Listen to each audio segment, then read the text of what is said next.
Hello everyone, this is Sakshi Vishnoi and welcome to Magnet Prince. So students, हम लोग क्या पढ़ने वाले हैं? हम लोग अपनी क्लास 11th माइक्रो इकोनॉमिक्स में जो हमारी रेफरेंस बुक है संदीप गर्ग, उसके अकॉर्डिंग जो हमारा चैप्टर नंबर 4 है that is elasticity of demand, उसके अनसॉल्व्ड प्रैक्टिकल्स हम लोग कर रहे हैं सॉल्व।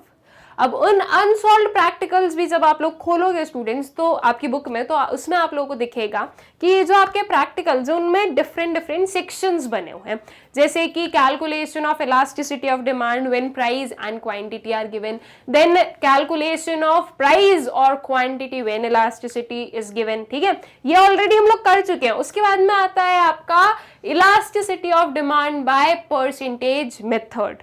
अब ये जो हम लोग अपने सेक्शंस बना रहे हैं ये एग्जैक्टली उसी वे में है जो कि आपकी रेफरेंस बुक में गिवन है। ऑलराइट, तो आप लोगों को जो है कोई भी कंफ्यूजन नहीं होने वाला है। साथ ही साथ ये जो क्वेश्चंस है स्टूडेंट्स, ये हमारे अनसॉल्व्ड प्रैक्टिकल्स का पार्ट है।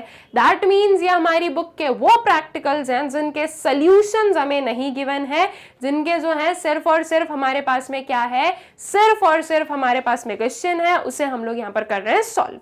तो अब जो है आप लोगों का ज्यादा टाइम नहीं लूंगी मैं, और हमारा जो ये क्वेश्चन है वो हम लोग स्टार्ट करते हैं। सारे क्वेश्चंस देखते हैं जो कि इस पर्टिकुलर सेक्शन के अंडर हमें गिवन है। अब क्या है हमारे पास में, देखिए टॉपिक क्या आया है, elasticity of demand by percentage method. Percentage method के थ्रू हमें कैलकुलेट करना है इलास्टिसिटी ऑफ डिमांड। तो इसे जो है स्टार्ट करने से पहले इसका जो फॉर्मूला है वो देख लें हम लोग एक बार हम लोग रिवाइज कर लें। तो क्या होता है स्टूडेंट्स, इलास्टिसिटी ऑफ डिमांड ये होती है हमारी ईडी को हम कैसे फाइंड आउट करेंगे, ED is equals to percentage change. मैं यहाँ पर एकदम शॉर्ट में लिख रही हूं, जब आप लोग फॉर्मूला लिखोगे तो फुल लिखना है आपको। Percentage change in quantity demanded divided by percentage change in demand, sorry percentage change in price. ठीक है, ये चीज जो है ये हमें करनी है क्या, फाइंड आउट। मतलब कि इस वे से जो है हम लोग फाइंड आउट करते हैं अपना ईडी। अब बात आती है कि अगर हमारे पास में percentage change in quantity demanded और percentage change in price directly given है तो कोई प्रॉब्लम नहीं, हम लोग इसे डायरेक्टली डिवाइड कर देंगे और अपना जो ईडी है वो फाइंड आउट कर लेंगे।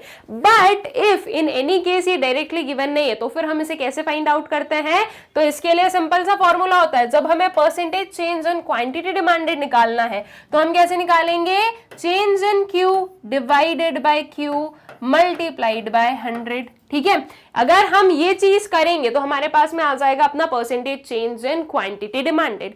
Now students, I expect from you कि आप लोग जो हो अपने प्रीवियस जो वीडियोस है वो देख चुके हो कि उसमें जो है हमने बहुत बार पढ़ा है चेंज इन क्यू क्या होता है, क्यू क्या, फिर क्यू क्या होता है, चेंज इन क्यू को कैसे निकालते हैं, चेंज इन पी ये सब कुछ क्या होते हैं। तो आई गेस कि ये सारी चीजें जो है आप लोगों को ऑलरेडी जो है अच्छे से पता है कि ये सब कुछ क्या होते हैं। एक बार जो है मैं फिर से रिवाइज करवा देती हूँ। That is change in Q को अगर हमें फाइंड आउट करना है तो कैसे करते हैं हम, Q1 माइनस क्यू करके। Q1 इज व्हाट, Q1 होता है आपका न्यू प्राइस और Q होता है आपका इनिशियल प्राइस। वहीं हम बात करें ये वाले Q की तो ये क्या है, ये तो आपका sorry not price, quantity demanded. I am so sorry, मैंने Q को आपको प्राइस बोल दिया, वो क्वांटिटी डिमांडेड होगा। Q1 is your new quantity demanded and Q is your जो हम बोलेंगे इनिशियल क्वांटिटी। ठीक है, जो स्टार्टिंग में क्वांटिटी है और फिर वो जो चेंज हुई तो न्यू क्वांटिटी आपको मिलती है। ऑलराइट, और जैसे हमने जो है चेंज इन क्वांटिटी डिमांडेड निकाला है, सेम वे में हम चेंज इन प्राइस भी फाइंड आउट कर सकते हैं।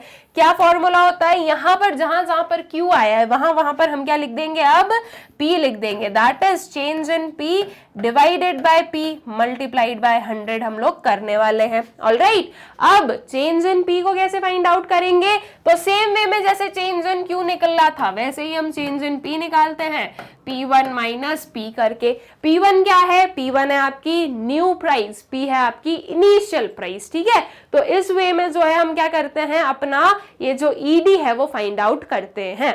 ऑलराइट, तो इस पर्टिकुलर प्लेस पर और इस पर्टिकुलर पूरे जो है हमारे एक्सप्लेनेशन में मैंने आपको एक बार अच्छे से जो है रिकैप करवा दिया है, रिवाइज करवा दिया है कि हम लोग जो है अपने ईडी को कैसे फाइंड आउट करते हैं, bye percentage method.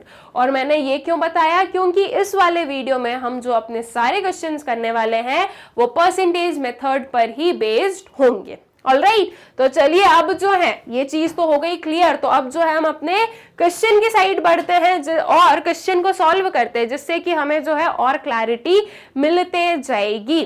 Alright, so क्या है question, as a result of 5% fall in the price of a good its demand rises by 12%। ठीक है, एक जो 5% फॉल है प्राइस में गुड की, उससे जो है डिमांड कितने से राइज हो रही है, 12% से। Find out the price elasticity of demand. अब आपके पास में यहां पर जो है परसेंटेजेस में गिवन है फॉल और राइज। ठीक है, तो दैट मींस आपको क्या गिवन है, परसेंटेज चेंज इन प्राइस भी गिवन है और परसेंटेज चेंज इन डिमांड भी गिवन है। ठीक है, अब इसमें से भी स्टूडेंट्स आपके पास में एक चीज माइनस में आने वाली है और एक प्लस में आने वाली है। और ऐसा क्यों, बिकॉज डिमांड और प्राइस में कैसा रिलेशनशिप है, इनवर्स रिलेशनशिप है। अगर एक चीज बढ़ रही है तो ऑब्वियस सी चीज है कि दूसरी चीज जो है वो डिक्रीज होने वाली है, तो जो भी डिक्रीज हो रही है वो क्या होगी, वो माइनस में आएगी। ठीक है, तो यहां पर लिखा है 5% फॉल इन प्राइस। ठीक है, जो प्राइस है वो क्या हो रहा है, प्राइस फॉल हो रहा है, दैट मींस प्राइस कम हो रहा है। तो ये जो 5% है ना, ये हम लिखेंगे -5%। क्यों, बिकॉज ये फॉल हो रहा है। ठीक है, और डिमांड राइज हो रही है इसलिए वो प्लस में ही रहेगी। जो भी चीज डिक्रीज हो रही है उसको आप नेगेटिव लिखोगे। और ये जब तक आप इलास्टिसिटी ऑफ डिमांड वाला कंसेप्ट पढ़ रहे हो, आपका दोनों में से एक वेरिएबल जो है वो नेगेटिव आना ही आना है। ऑलराइट, तो आई गेस कि ये चीज आप लोगों को क्लियर है और आगे भी आप लोग जो है इसे ध्यान रखने वाले हो। अब आपको पता चल गया आपकी जो चेंज इन प्राइस है वो आप कैसे लिखोगे, -5 लिखोगे, और जो आपका चेंज इन डिमांड है वो आप +12 ही लिखोगे।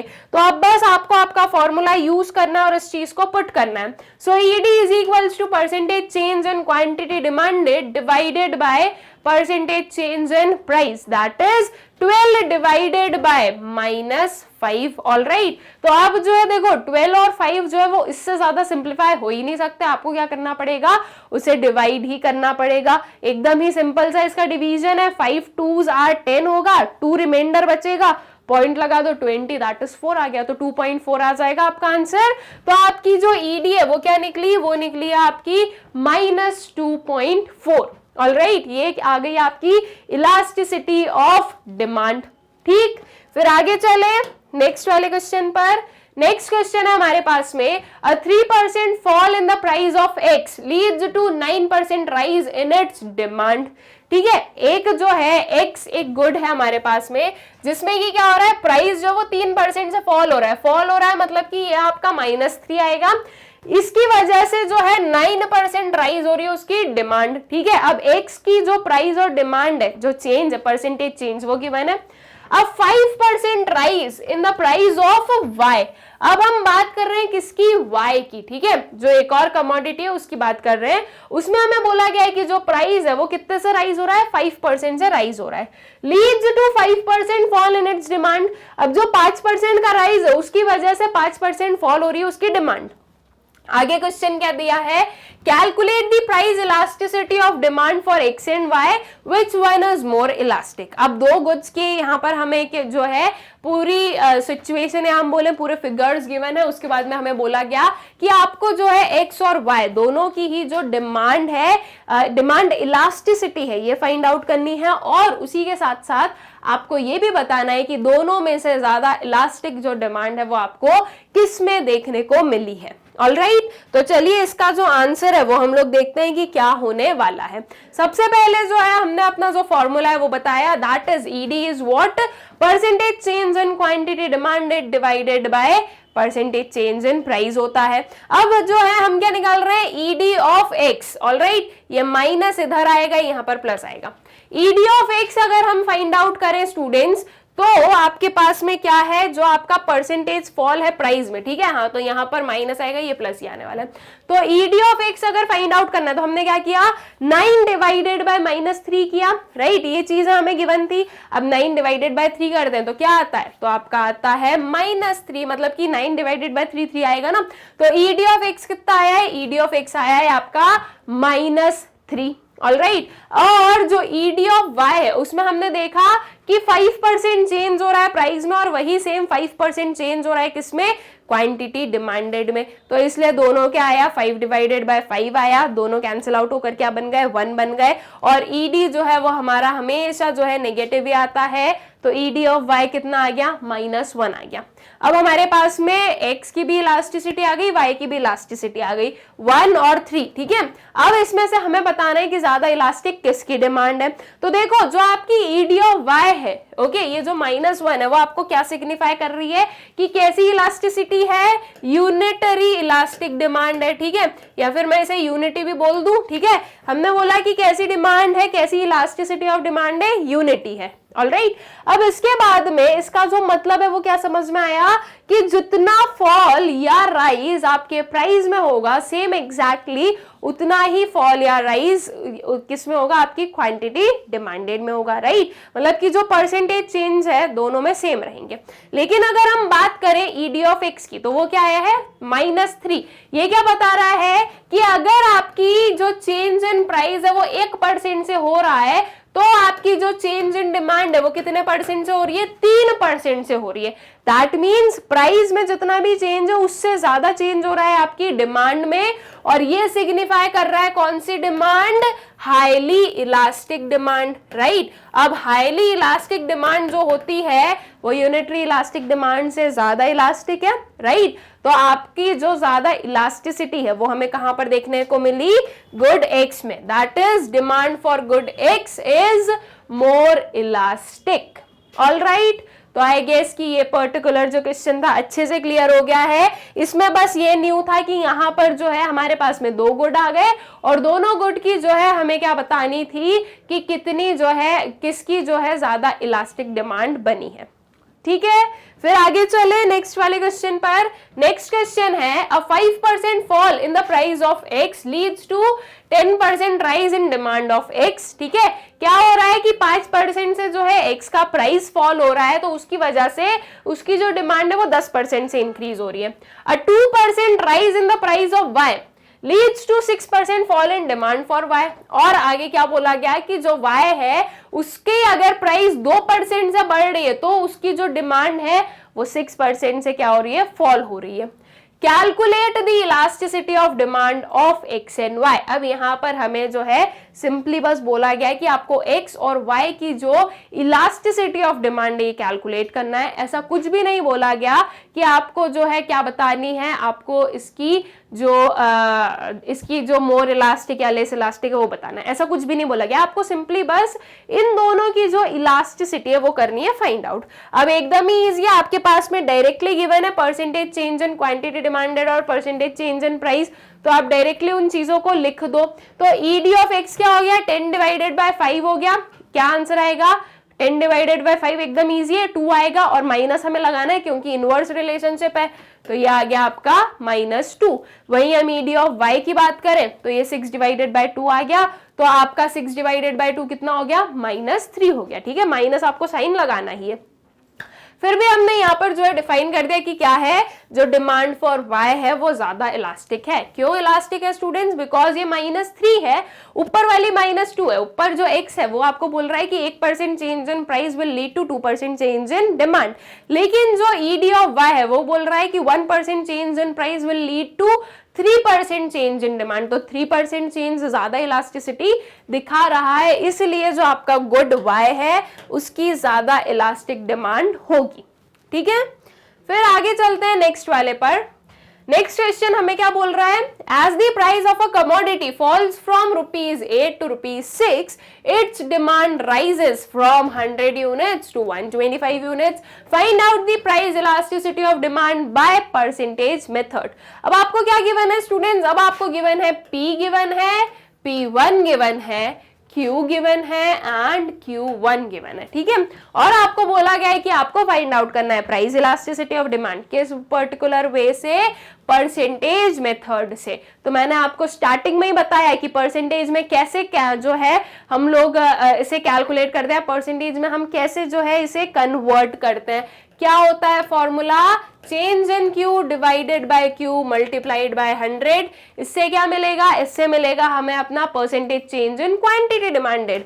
और जो सेकेंड होता है वो क्या होता है, change in P divided by P multiplied by 100, right. ये क्या है, ये है आपका change in price, all right. तो इस वे से जो है हम अपना change, percentage change in quantity demanded and percentage change in price जो है ये फाइंड आउट कर लेंगे, ऑल राइट। उसके बाद में ये कैसे निकालते हैं, Q1 माइनस Q करके, और ये आएगा आपका P1 माइनस P करके। उसके बाद में जो भी आंसर आएंगे दोनों को डिवाइड कर देंगे, तो वो हो जाएगा हमारा elasticity of demand find out with या फिर Y जो है आपका परसेंटेज मेथड, ठीक है। तो चलिए अब जो है आगे इसकी जो कैलकुलेशन है वो देखें। तो यहां पर आई हमारी ED इज इक्वल्स टू, सबसे पहले ये फॉर्मूला लिखा हमने, percentage change in quantity demanded divided by percentage change in price. अब उसके बाद में हमने जो है यहाँ पर लिखा percentage change in quantity demanded को कैसे फाइंड आउट करेंगे, change in Q divided by Q multiplied by 100 करके।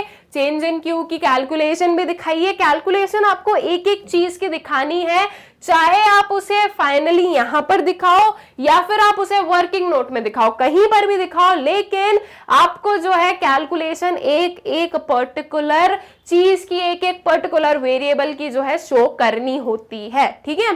तो चेंज इन Q हमने निकाला Q1 माइनस Q करके, दैट इज 125 माइनस 100 करके, जो कि कितना आया, 25 यूनिट्स आया है, ठीक है। तो अब ये जो चेंज इन Q है उसकी जगह पर हमने लिखा 25, Q हमें पता है 100 है, और इंटू 100 किया, 100 कैंसिल आउट हो गया। तो आपका जो percentage change in quantity demanded ये कितना आ गया, ये आ गया आपका 25%, ठीक है। अब जैसे ही इसको फाइंड आउट किया है, सेम वे में हम क्या फाइंड आउट करेंगे, परसेंटेज चेंज इन प्राइस को फाइंड आउट करेंगे। ये क्या होगा, ये होगा आपका change in P divided by P multiplied by Q, ठीक है। तो यहां पर भी आप लिखो change in P is equals to P1 minus P, all right. ये पर्टिकुलर चीज करनी है, ये Q को आप थोड़ा सा इग्नोर करना। यहाँ पर क्या आएगा, change in P is equals to P1 minus P।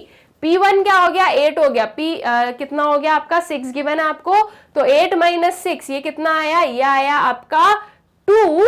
तो इसे जो है हमने वहां पर लिखा, तो ये आया स्टूडेंट्स आपका -2, ये 6 माइनस 8 होगा, सॉरी, बिकॉज आपका जो P है वो आपको कितना गिवन है, P आपको 6 गिवन है, ठीक है। तो ये आएगा आपका 6 माइनस 8, 6 माइनस 8 आएगा आपका -2, ऑल राइट। ये जो स्लाइड से मिस्टेक है इसे प्लीज इग्नोर करें, मैं आपको जो है करेक्ट करके बता रही हूँ। तो यह हुआ आपका -2, तो यहाँ पर आया आपका -2, P आपके पास में है 8 और 100 को हमने एज इट इज लिख दिया, ऑल राइट। अब देखो ये कितना हुआ स्टूडेंट्स, ये हुआ आपका 2 1s are 2 and 2 4s are what, 2 4s are 8, ठीक है। अब आती है क्या, हमको क्या डिवाइड करना है, 100 डिवाइडेड बाय 4 करना है। अब इसको डायरेक्टली कैंसिल आउट करना, ठीक है। 4 2s are 8, ठीक है। कितना रिमाइंडर बचा, 2 बचा, 2 और 0, तो ये कितना बचा, 25। तो आपका जो आंसर है परसेंटेज चेंज इन प्राइस वो कितना आया, 25% आया।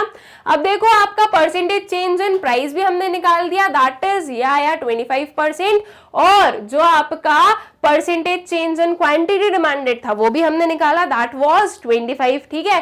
तो हम जो है अब ED लिख देते हैं, दैट इज कितना हुआ, ये 25 डिवाइडेड बाय 25, ये कितना हुआ, ये हुआ आपका -1, ठीक है।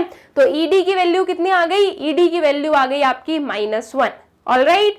आई गेस कि आप लोगों को अच्छे से क्लियर है कैसे फाइंड आउट किया है। ये जो इधर पे जो मिस्टेक हुई है आप उसे इग्नोर करें, मैंने जो आपको करेक्ट है वो बता दिया।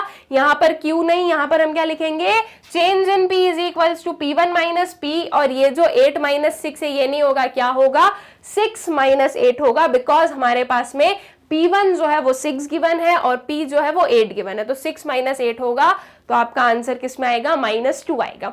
फिर हमने वो सॉल्व किया तो आपका जो ED है वो आ गया, दैट इज -1, ऑल राइट। तो आई गेस कि ये पर्टिकुलर क्वेश्चन भी जो है आप लोगों को अच्छे से क्लियर हो गया है। फिर आते हैं नेक्स्ट क्वेश्चन पर। At a price of ₹20 per unit, the quantity demanded of a commodity is 300 units. क्या गिवन है आपके पास में? प्राइस गिवन है 20 पर यूनिट का, ठीक है। ये क्या हो गया? ये हो गया आपका P। उस पर जो क्वांटिटी डिमांडेड है किसी कमोडिटी की, वो कितनी गिवन है? वो गिवन है हमारे पास में 300 यूनिट्स। दैट इज, ये क्या हुआ? ये हुआ आपका Q। If the price falls by 10%, जो प्राइस है वो कितने से फॉल हो रहा है? 10% से फॉल हो रहा है। दैट मीन्स आपके पास में जो परसेंटेज चेंज इन प्राइस है वो तो गिवन है। It's quantity demanded rises by 60 units. क्या बोला गया है? कि उसकी जो क्वांटिटी डिमांडेड है वो 60 यूनिट से बढ़ रही है। इसका मतलब कि ये जो 60 यूनिट्स है ये क्या है? ये है आपका चेंज इन Q, ठीक है। अब ये जो है स्टूडेंट्स, आपके पास में एक गिवन है परसेंटेज चेंज इन प्राइस और एक जो है आपके पास में चेंज इन Q और Q गिवन है। मतलब अगर हम क्वांटिटी डिमांडेड की बात करें तो उसमें आपके पास में चेंज इन Q भी है और Q भी है। आपको क्या बोला गया है कि आपको कैलकुलेट करनी है प्राइस इलास्टिसिटी। कैसे करेंगे? देखो, परसेंटेज चेंज इन प्राइस तो ऑलरेडी गिवन है, अब हमें percentage change in quantity demanded find out करना है, जो कि कैसे फाइंड आउट किया जाता है? इस वे से, change in Q divided by Q multiplied by 100 करते हैं हम, तो हमारे पास में आता है percentage change in quantity demanded. ये भी गिवन है, वो भी गिवन है, और जो है दोनों को डिवाइड करके क्या कर दो? मल्टीप्लाई कर दो 100 से, तो आपका जो percentage change in quantity demanded है वो आ जाएगा। ऑलराइट, तो चलिए अब जो इसका आंसर है वो देख लेते हैं। क्या है? सबसे पहले हमने जो है इसका फॉर्मूला लिखा, that is ED is equals to percentage change in quantity demanded divided by percentage change in price, ठीक है। फिर आता है आपका कि परसेंटेज चेंज इन प्राइस तो आपके पास में ऑलरेडी गिवन है, तो अब जो है हम क्या फाइंड आउट करेंगे?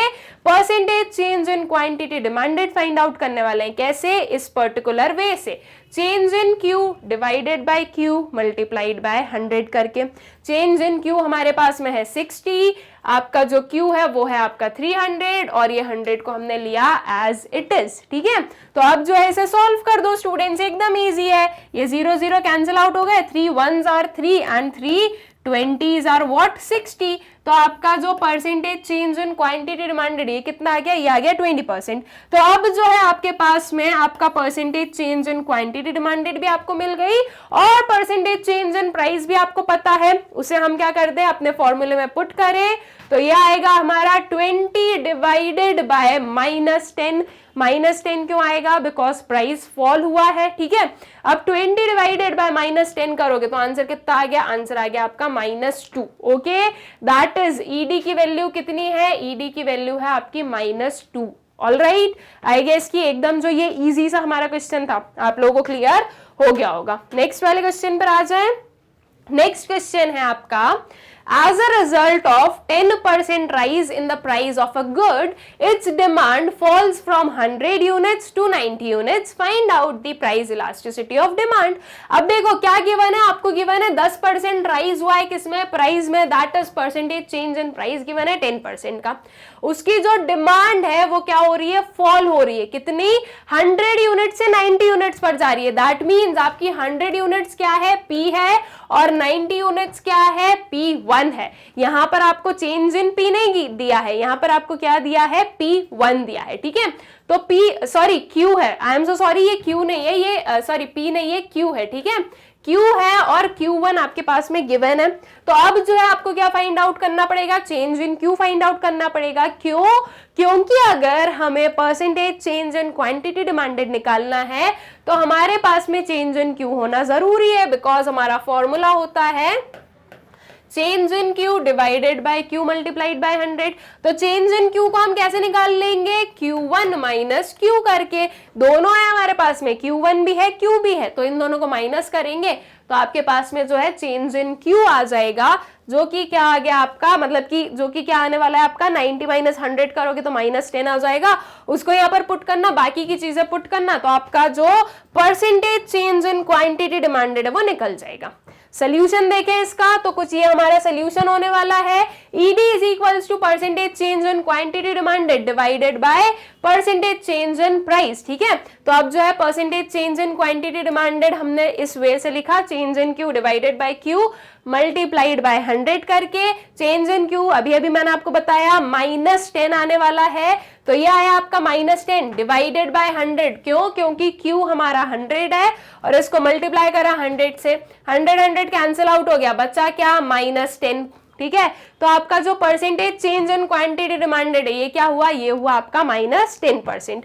अब जो है किस चीज की बात आती है? ईडी को फाइंड आउट करना है। आपके पास में percentage change in quantity demanded निकल गया है, परसेंटेज चेंज इन प्राइस आपको निकालना है। तो -10 डिवाइडेड बाय 10 किया, दोनों को कैंसिल आउट किया, 10 डिवाइडेड बाय 10 1 होता है, तो आपका जो ईडी है वो क्या आया? वो आया आपका -1। That is elasticity of demand की क्या वैल्यू आ गई? -1 आ गई। ठीक, आई गेस कि ये क्वेश्चन भी क्लियर होगा एकदम अच्छे से। फिर नेक्स्ट वाले क्वेश्चन पर आ जाएं।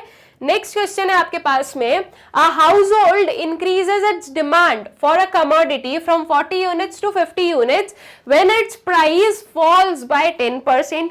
एक जो हाउस होल्ड है वो अपनी डिमांड बढ़ा रहा है, 40 से 50 पे जा रहा है, दैट मीन्स ये क्या है? ये है उसकी Q, और 50 यूनिट्स क्या है? 50 यूनिट्स उसकी है Q1। ठीक है, कब ये चीज हो रही है? जब जो प्राइस है वो कितने से फॉल हो रहा है? 10% से फॉल हो रहा है। What is the price elasticity of demand for a commodity? ठीक है, अब 10% से प्राइस फॉल हुआ तो फिर अब उसकी वजह से कितना जो है प्राइस इलास्टिसिटी हमें देखने को मिली वो हमें बताना है। अब हमारे पास में Q है और Q1 है, दैट मीन्स इससे हम क्या निकाल सकते हैं? इससे हम जो है अपना percentage change in quantity demanded find out कर सकते हैं, राइट? Q1 है और Q है, तो इससे हमें क्या मिलेगा? अपना चेंज इन Q मिलेगा। कितना मिलेगा? 50 - 40 करने पर 10 मिलेगा।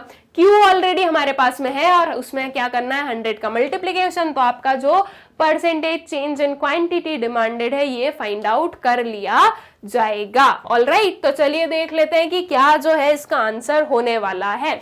सो ED is equals to percentage change in quantity demanded divided by percentage change in price. Alright, अब इसमें जो है हम सबसे पहले क्या कर रहे हैं? अपना percentage change in quantity demanded find out कर लेते हैं, that is change in Q divided by Q multiplied by 100, right? अब मैंने आपको चेंज इन Q तो बता ही दिया था, 50 - 10 दैट इज आ गया 10 डिवाइडेड बाय Q। Q है हमारे पास में 40 और इनटू किया हमने 100। ओके, ये 0 0 कैंसिल आउट हो गया, 100 डिवाइडेड बाय 4 करेंगे तो कितना आया?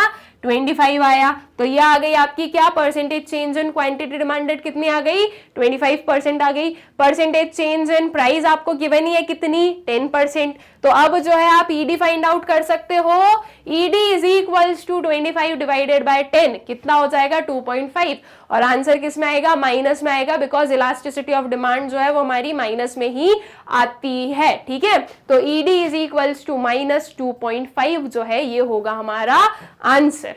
ओके, तो आई गेस कि ये क्वेश्चन भी आप लोगों को अच्छे से क्लियर हो गया है। और जो हमारे इस पर्टिकुलर वीडियो में हमने जितने भी क्वेश्चन सॉल्व किए हैं ये सारे आप लोगों को अच्छे से क्लियर हो गए। विद दिस स्टूडेंट्स, हमारा जो ये वाला सेक्शन था calculation of elasticity of demand by percentage method, ये जो है ये पूरा कंप्लीट होता है एंड आई गेस कि आप लोगों को अच्छे से क्लियर भी हो गया है। नाउ जो एक और छोटी सी चीज हमें सीखनी है वो ये है कि मैग्नेट ब्रेन्स की वेबसाइट से वीडियोस कैसे एक्सेस करना है। बिल्कुल ही सिंपल सा प्रोसीजर है। आप लोगों को गूगल ओपन करना है और आपको उस पर सर्च करना है www.magnetbrains.com, तो जो आपका वेबसाइट है वो ओपन हो जाएगी। इसे आप स्क्रॉल करना तो आपको जो है कुछ एक्सप्लोर टॉप कोर्सेज वाला जो ऑप्शन है वो दिखेगा। उसमें जो है आपके पास में वेरियस ऑप्शंस दिखेंगे, जो भी आपको चूज करना है, जो भी आपको देखना है आपको उसे चूज करना है। लाइक अगर हमें क्लास 11th इकोनॉमिक्स पढ़ना है तो हम क्लास 11th पर जो है टैप करेंगे। उस पर टैप करने से कुछ जो उसके अंदर की प्लेलिस्ट है ओके वो सारी आपको हो जाएंगी विजिबल। यहाँ पर आपको सिर्फ 4 प्लेलिस्ट दिख रही है, बट आप जब आप वेबसाइट देखोगे तो आपको सारे सब्जेक्ट की सारी प्लेलिस्ट अवेलेबल दिखेंगी। नाउ बात करें हम इकोनॉमिक्स की, तो इकोनॉमिक्स की आपको टोटल 4 प्लेलिस्ट मिलने वाली है। 4 प्लेलिस्ट किस चीज की? 2 for micro economics and 2 for statistics. ठीक है, अब ये दो क्यों? बिकॉज हम लोगों ने अपने एनसीईआरटी कंसेप्ट्स भी करे, एनसीईआरटी सॉल्यूशंस करे, तो वो एक प्लेलिस्ट में है। और जो हमारी रेफरेंस बुक है संदीप गर्ग, उससे रिलेटेड हम लोगों ने जितने भी जो है टॉपिक टॉपिक्स कवर किए, जितने भी कंसेप्ट करें वो अलग बुक में, वो अलग प्लेलिस्ट में मिलेगा, ठीक है। तो इसलिए जो है दोनों की ही, आपकी स्टैटिस्टिक्स और माइक्रो इकोनॉमिक्स दोनों में ही जो है आपको ये डिफरेंशिएशन देखने को मिलता है, ठीक है। अब यहाँ पर जो है स्टूडेंट्स बिल्कुल ही क्लियरली स्पेसिफाइड है, statistics Sandeep Garg, micro economics Sandeep Garg, micro economics NCERT and statistics NCERT. तो आपको जो पढ़ना है, आपको जो है ना उसके इधर पर वॉच नाउ पर क्लिक करना है। जब आप क्लिक करोगे स्टूडेंट्स तो आपके सामने कुछ ये ओपन हो जाएगा। इसमें जो आपको दिख रहा है वॉच चैप्टर वाइज वीडियोस, इसके अंदर आपके सारे चैप्टर्स जो है बिल्कुल सिस्टमैटिकली अरेंज्ड है और इनके जो सारे टॉपिक्स है वो भी बिल्कुल अच्छे से अरेंज्ड है। नाउ आपको जो भी चीज पढ़नी है आपको उस पर क्लिक करना है, वहां पर आपको एक वॉच नाउ का ऑप्शन दिखेगा, वॉच नाउ पर क्लिक कर देना। वॉच नाउ पर क्लिक करने से कुछ जो आपका वीडियो वो हो जाएगा प्ले। फिर उसके बाद में अगर नेक्स्ट वीडियो पर जाना है तो इधर पे क्लिक करना, अगर नेक्स्ट पे नहीं जाना और कुछ देखना है तो यहां से कैंसिल कर देना। कैंसिल करने से जो वेबसाइट का होम पेज है वो फिर से ओपन हो जाएगा। फिर से सेम प्रोसीजर अप्लाई करना और इसी वे में आप किसी भी क्लास के, किसी भी सब्जेक्ट के, किसी भी टॉपिक को बहुत ही इजीली एक्सेस कर सकते हो। ऑल्सो स्टूडेंट्स, हमारा जो यूट्यूब चैनल है मैग्नेट ब्रेन्स, आप लोग इसे सब्सक्राइब करें, इन वीडियोस को ज्यादा से ज्यादा शेयर करें and also do like the videos. Thank you.